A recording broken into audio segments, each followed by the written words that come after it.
Welcome to my YouTube channel science tech. हमारे YouTube channel science tech पे आपका स्वागत है।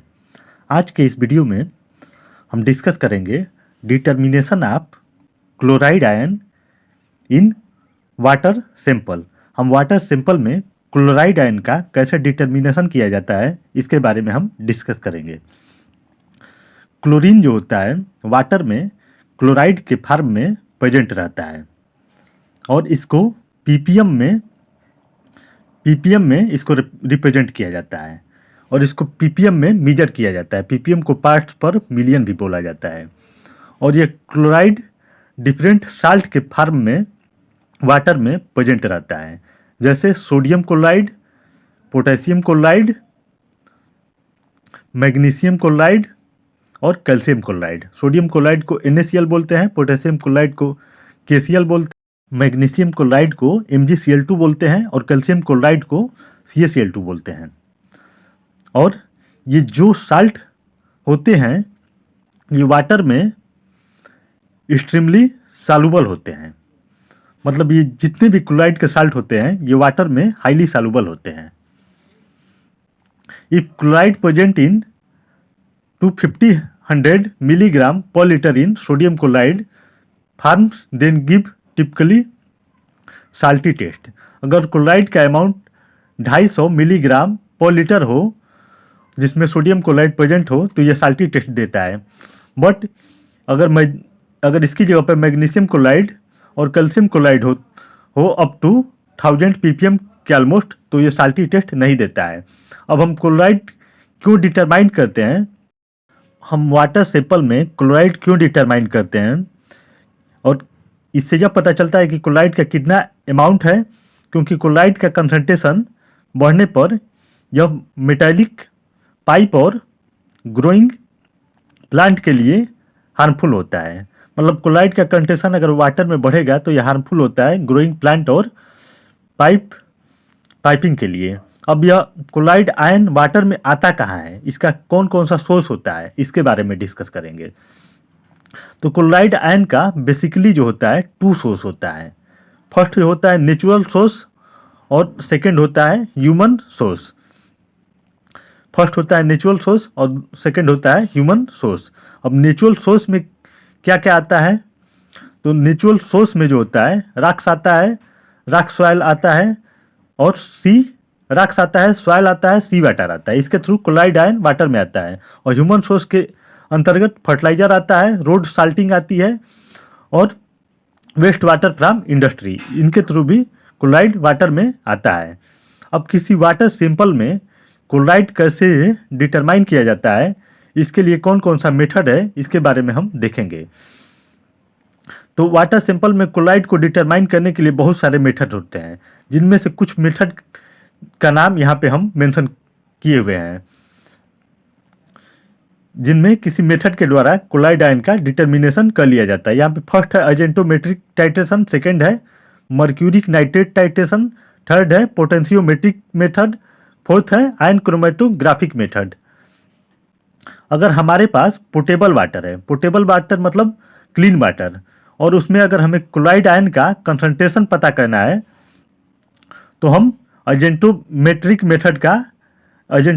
टाइट्रेशन मेथड का यूज करते हैं। इसको मोहस मेथड भी कहते हैं। और यह मेथड जो होता है काफ़ी सिंपल होता है और यह फास्ट मेथड होता है, जिसके थ्रू क्लोराइड को इजीली टाइट्रेट किया जा सकता है, क्लोराइड को इजीली एस्टिमेट कर सकते हैं। यह मेथड जो होता है pH स्पेसिफिक होता है। मतलब यह मेथड pH रेंज पे डिपेंड करता है। अगर वाटर सैंपल का pH है 6.5 से 9 के बीच है तो इस मेथड का यूज कर सकते हैं। वहीं यह बेटर रिजल्ट देने के लिए वाटर सैंपल का जो pH होता है उसकी वैल्यू 7 से 8 के बीच में होनी चाहिए। इस मेथड में वाटर सैंपल को सिल्वर नाइट्रेट के साथ टाइट्रेट कराते हैं और पोटेशियम क्रोमेट इंडिकेटर का यूज करते हैं। इस मेथड में वाटर सैंपल को सिल्वर नाइट्रेट, जिसको AgNO3 बोलते हैं, के साथ टाइट्रेट कराते हैं और पोटेशियम क्रोमेट K2CrO4 को इंडिकेटर के रूप में यूज करते हैं। अब सिल्वर नाइट्रेट जो होता है वाटर सैंपल में जो क्लोराइड आयन प्रेजेंट होती है उससे रिएक्ट करके सिल्वर क्लोराइड का प्रेसिपिटेट देता है। सिल्वर क्लोराइड जो होता है वाटर में इंसॉल्युबल होता है और वाइट प्रेसिपिटेट देता है। इस प्रेसिपिटेट से यह अंदाज़ा लगा सकते हैं कि क्लोराइड आयन कितना प्रेसिपिटेट हुआ है और कितना सिल्वर नाइट्रेट कंज्यूम हुआ है।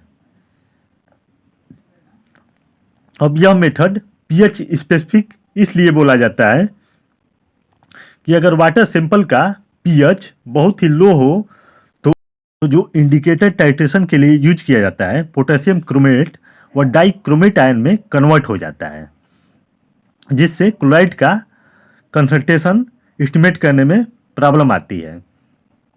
इसके अलावा अगर पीएच बहुत हाई रेंज का हो तो वाटर में हाइड्रोक्साइड आयन प्रेजेंट होते हैं।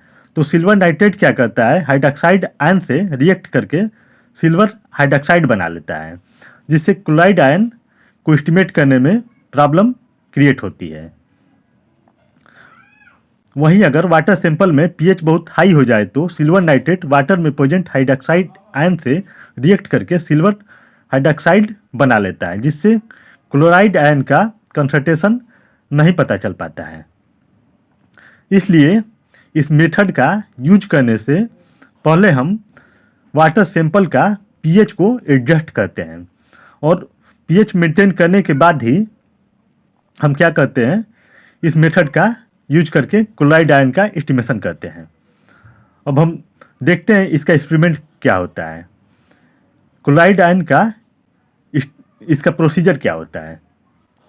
तो आइए सबसे पहले हम कोई वाटर सोर्स जैसे हैंडपंप, तालाब, पांड आदि से वाटर सैंपल लेते हैं और उसमें से 25 ml सैंपल को कोनिकल फ्लास्क में लेते हैं और इसका पीएच चेक करते हैं। अगर पीएच कम या ज़्यादा आता है तो इसका पीएच एडजस्ट करते हैं ऑलमोस्ट 7 से 8 रेंज तक। ये यहाँ पे तालाब को दिखाया गया है और इसमें से वाटर सैंपल लेते हैं और कोनिकल फ्लास्क में 25 ml पुट करते हैं और इसके बाद इस कोनिकल फ्लास्क में जो वाटर है इसका पीएच मीटर के थ्रू पीएच लेते हैं। अब पीएच लेने के बाद अगर पीएच सही है तो हम क्लोराइड आयन का एस्टिमेशन करते हैं। अगर पीएच की रेंज सही नहीं है तो हम पीएच मेंटेन करते हैं। पीएच को मेंटेन करने के बाद इसमें 2 से 3 drop potassium chromate K2CrO4 25 ml water sample में मिलाते हैं, जिससे सॉल्यूशन का कलर जो होता है येलो कलर का हो जाता है। ये देखिए 25 ml वाटर सैंपल है। अब इसमें हम पोटेशियम क्रोमेट का 2 से 3 ड्रॉप ऐड करते हैं, जिससे इस सॉल्यूशन का कलर ये देखिए यहाँ पे येलो कलर का हो गया है। अब नेक्स्ट स्टेप में हम क्या करते हैं, पोटेशियम क्रोमेट मिलाने के बाद जब सॉल्यूशन सैंपल येलो कलर का हो जाता है तो इसके बाद हम इस सैंपल का टाइट्रेशन करते हैं। इसके बाद की स्टेप टाइट्रेशन है। ये देखिए ये वाटर सैंपल है, इसमें पोटेशियम क्रोमेट मिलाने पे येलो कलर का हो गया है। इसके बाद हम इसका टाइट्रेशन करेंगे। अब टाइट्रेशन कैसे किया जाता है, टाइट्रेशन करने के लिए हम सबसे पहले एक 50 ml का ब्यूरेट लेते हैं और इसमें 0.02 नॉर्मल का सिल्वर नाइट्रेट का सॉल्यूशन फिल कर लेते हैं। 0 से लेके 50 ml तक कंप्लीटली फिल कर लेते हैं। ये देखिए ये लेफ्ट साइड में ब्यूरेट को दिखाया गया है और ये राइट साइड में सिल्वर नाइट्रेट का सॉल्यूशन है। इसको सिल्वर नाइट्रेट के सॉल्यूशन को ब्यूरेट में फिल कर लिया जाता है। इसके बाद हम क्या करते हैं, ब्यूरेट को सिल्वर नाइट्रेट से फिलअप करने के बाद हम जो वाटर सैंपल 25 ml लिए हैं 25 ml वाटर सैंपल का टाइट्रेशन करते हैं, जिसमें ऑलरेडी पोटेशियम क्रोमेट सॉल्यूशन मिला हुआ है। अब ये देखिए यहाँ पे इनिशियल में येलो कलर है, टाइट्रेशन करने से पहले येलो कलर है। उसके बाद जैसे ही ड्रॉप वाइज टाइट्रेशन करते हैं, वाटर सैंपल में सिल्वर नाइट्रेट का सॉल्यूशन ड्रॉप वाइज करके धीरे धीरे मिलाते हैं, तो येलो कलर जो होता है धीरे धीरे वाइट कलर में चेंज हो जाता है। वाइट कलर में चेंज होने का मतलब इसमें सिल्वर नाइट्रेट सिल्वर क्लोराइड में कन्वर्ट हो गया है। उसके बाद एंड पॉइंट पे ब्रिक रेड कलर आता है। जब ब्रिक रेड कलर जो ही आता है तो टाइट्रेशन को रोक दिया जाता है और ब्यूरेट की रीडिंग को नोट कर लेते हैं। अब देखते हैं कैलकुलेशन क्या होता है। मान लीजिए कि जो ब्यूरेट की रीडिंग आई है वो 3 ml है। अब यहाँ पे कैलकुलेशन में लेफ्ट साइड में वाटर सैंपल है और राइट साइड में सिल्वर नाइट्रेट सॉल्यूशन है। यहाँ पे N1V1 equal to N2V2। N1 जो है वाटर सैंपल की नॉर्मलिटी है, N1 इंटू 25 वाटर सैंपल का वॉल्यूम है, इक्वल टू 0.002 जो है सिल्वर नाइट्रेट का नॉर्मलिटी है, इंटू 3 जो है सिल्वर नाइट्रेट का जो ब्यूरेट की एंड पॉइंट की रीडिंग है। अब यहाँ पे कंप्लीट कैलकुलेशन करने पे जो नॉर्मलिटी आई है वाटर सैंपल की 0.024 आई है। इसको पीपीएम में कन्वर्ट करते हैं, तो पीपीएम में कन्वर्ट करने के लिए फार्मूला होता है strength equal to normality into equivalent weight of chloride ion, जिसको ग्राम पर लीटर में दिखाया गया है। अब इक्वल टू इक्विवेलेंट वेट जो है क्लोराइड आयन का 35 इंटू 5 ग्राम पर लीटर है। तो इसको टोटल कैलकुलेट करने पे 852 ग्राम मिलीग्राम पर लीटर आता है, जिसको पीपीएम मिलीग्राम पर लीटर को पीपीएम भी बोलते हैं। इस तरह से क्लोराइड आयन का एस्टिमेशन हम इस मेथड के थ्रू कर लेते हैं। इस तरह से ये वीडियो यहीं पे कंप्लीट होता है। अगर आपको हमारा कंटेंट पसंद आया है तो प्लीज़ वीडियो को लाइक करें, कमेंट करें और शेयर करें, तथा इस टाइप की और वीडियो को देखने के लिए चैनल को सब्सक्राइब कर बेल आइकन को प्रेस करें, जिससे आपको नई वीडियो की नोटिफिकेशन मिलती रहे। Thank you.